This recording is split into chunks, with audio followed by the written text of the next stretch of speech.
안녕하세요. 김영의 널스토리입니다. 오늘은 정신과에서 흔히 이야기하고 있는 방어기제에 대해서 말씀을 드릴까 하는데요. 자, 혹시 여러분들 스트레스가 엄청 많이 쌓여. 그러면 어떻게 행동하세요? 나름대로 노하우가 있을 거예요. 가장 좋은 거 하나 말씀드릴까요? 이건 여담으로 알아두세요. 가장 좋은 방법은 우는 거예요. 자, 눈물에서 스트레스 호르몬이 있거든요. 그래서 실컷 울면 스트레스 호르몬이 빠져나가는 거예요. 그래서 혹시 실컷 울은 다음에 개운한 거 느끼셨을 거예요. 그죠? 그랬더니 그래도 좀 남사스럽게 어떻게 울어요? 이렇게 생각하시는 분, 두 번째 좋은 방법, 샤워를 하는 거예요. 뜨거운 탕 안에 들어가서 뜨겁게, 그러니까 온 근육이 뭉쳐 있거든요. 근데 그거를 뜨거운 물로 약간 이완시켜 주는 거죠. 그럼 좀 스트레스가 풀린다는 거죠. 좋은 방법이 있네요. 뭐예요? 샤워하면서 우는 거예요. 엄청 스트레스가 풀릴 겁니다. 자, 근데 솔직히 많은 사람들이 이렇게 행동하지는 않고요.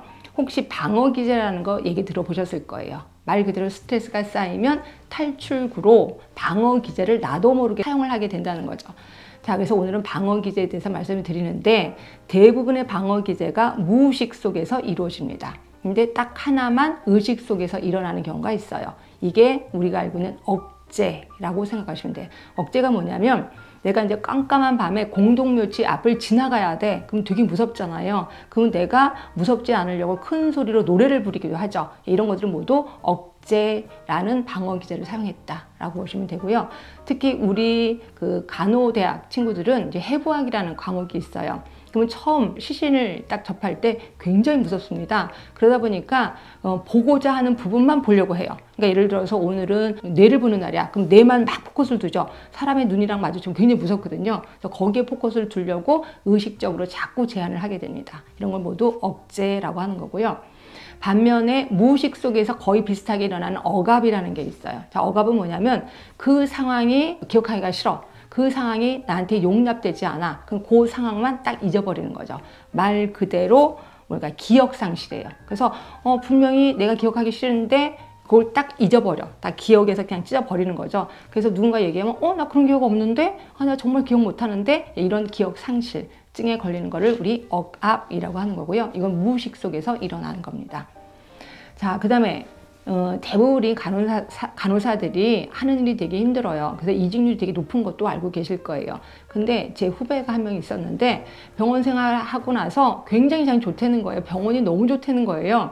그러더니 한 1년 뒤에 그만뒀어요. 그래서 아니 병원 생활 좋다면서 왜 그만뒀어? 그러더니 이 친구가 근데 자꾸만 다리에 힘이 빠져요 이러는 거예요. 다리에 힘이 빠지더니 거기서 왜 툭하면 이제 환자 간호하다가 쓰러지고 다리에 힘이 빠지니까 그러더니 점점 이 발가락이 마비가 되더래요. 그래서 그것도 참고 이제 이것저것 검사를 해봤나 봐요. 검사를 해봤는데 별 이상은 없고 그래서 왜 이게 다리에 힘이 없지? 그래서 운동도 했대요. 운동도 요가도 하고 막 했었었는데 다리 힘이 점점 빠지더니 나중에 아예 마비가 됐다라는 거죠. 그래서 할 수 없이 이제 병원을 그만두게 됐고요. 정말 말도 안 되게 아이러니하게 그만두고 그 다음날 발가락이 움직이기 시작하더래요. 그래서 지금 멀쩡합니다. 결국 병원에서 오는 스트레스를 그게 몸으로 간 거죠. 근데 이 친구는 그거 전혀 말 그대로 무의식적인 거라고 보시면 돼. 이거를 우리는 전환이라고 얘기를 해요. 그래서 대부분 전환은 이렇게 신경 쪽으로 증상이 일어납니다. 그래서 예전에 한번 제가 시험 감독을 갔었었는데 한 친구가 손을 딱 들더니 그 빈 용지, 그러니까 백지를 줬다는 거예요. 시험지에 하나도 인쇄가 안 됐다는 거예요. 그래서 미안해요. 그래서 딱 봤더니 인쇄가 다 돼 있어요. 그래서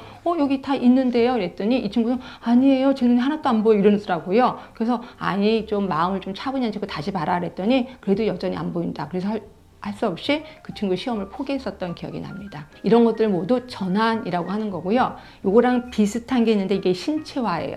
신체화는 뭐냐면 대표적인 게 여성들의 편두통이요. 그러니까 스트레스가 너무너무 쌓였을 때 편두통이 오거나 또는 복통이 오거나 어떤 친구는 토하기도 하거나 이걸 우리 신체화라고 하는 거예요. 결국 전환하고 신체화의 특징은 전환은 이렇게 신경계 쪽에 드라마틱하게 일어난 증상이고 신체화는 머리가 아프거나 복통, 배가 아프거나 이런 것들을 얘기하는 겁니다. 이런 모두 다 방어기제를 사용하고 있구나 라고 생각하시면 되고요. 그 다음에 또 알코올 중독자한테 많이 일어나는 현상이 있습니다. 알코올 중독자한테 당신 왜 이렇게 술을 많이 드세요? 라고 하면 내가 술을 먹을 수밖에 없는 이유가 있습니다 라고 얘기를 하면서 내 자식이 그렇게 속을 새겨요. 내 와이프가 이렇게 속을 새겨요 라고 하면서 남 탓을 합니다. 이거를 우리는 투사라고 표현합니다. 표현하는 거고요. 자, 요거와 반대로 내 탓을 하는 경우가 있어. 내 탓이요. 그러니까 어떤 사건이 터졌어. 내가 오래 살아서 그래. 또 내 자식이 어떻게 잘못돼서 내가 나쁜 짓을 해서 그래. 이러면서 내 탓하는 사람들이 있어요. 이걸 우리 함입이라고 하는 거고요.